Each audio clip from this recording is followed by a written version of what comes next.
For more on this, I'm joined by Mahjoub Zweri in the Qatari capital, Doha. He's a non-resident senior fellow at the Middle East Council on Global Affairs. Mahjoub, thanks for being with us. So today in Gaza, we've seen at least 22 people killed in strikes across the Strip. There seems to be a pattern emerging of a flurry of attacks where multiple Palestinians are killed and then a couple of days of relative calm and then attacks again. So what exactly is Israel doing?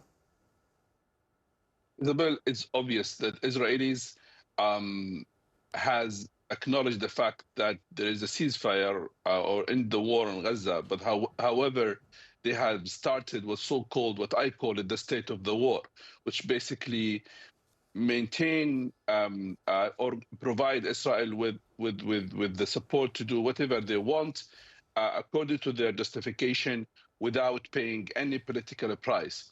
And based on that, Israel has killed so far 320 Palestinians and more than 730 were injured, which means since the ceasefire started, roughly around 25 Palestinians was injured or killed per day. So this tells you the fact that Israel is maintaining the state of the war. It does not acknowledge the fact that there is a civilians in Gaza, and also justify all of that by creating more lies and saying that they coordinate everything with Israel, with the United States. That is what the Netanyahu wants, and that's what the Israeli government wants. They want to maintain the state of the war as long as possible. Hamas says that it's adhered to the truce, with senior officials today warning mediators that the truce is going to collapse. Is Hamas completely blameless here? Is Israel the only one breaching the truce?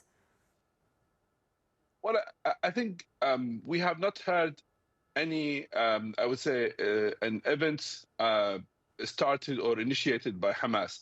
The main story, which was occupying all of the debates in the last 2-3 weeks, is the story of 100 fighters in Rafah, which now became around 80 according to the Israeli resources. And there were a discussion with the Americans, and Hamas said, okay, we don't mind that people, they leave without their weapons.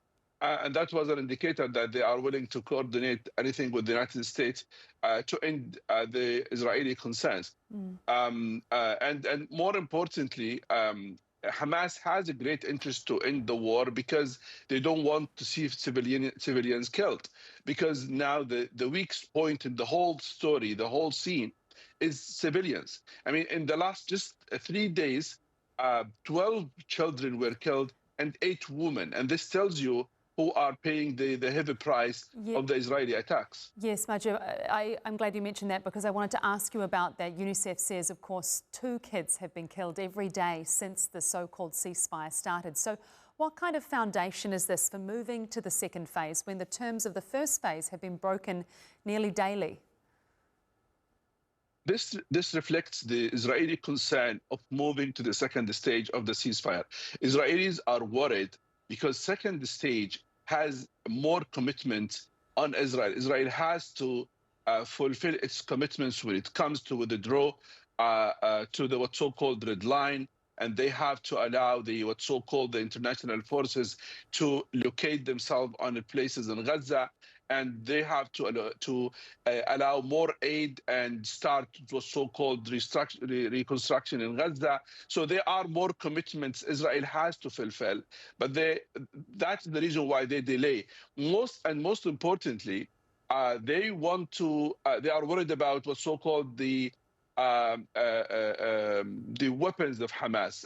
They are not trusting the international forces to do so. So for all of those reasons, Israel does not want to move to the second stage and delay this as much as they can by creating stories, hoping, and I say this, hoping that there will be a response from the Palestinians, Hamas or Islamic Jihad, that will allow Israel to say, okay, we can go back to the war as they did in January 25.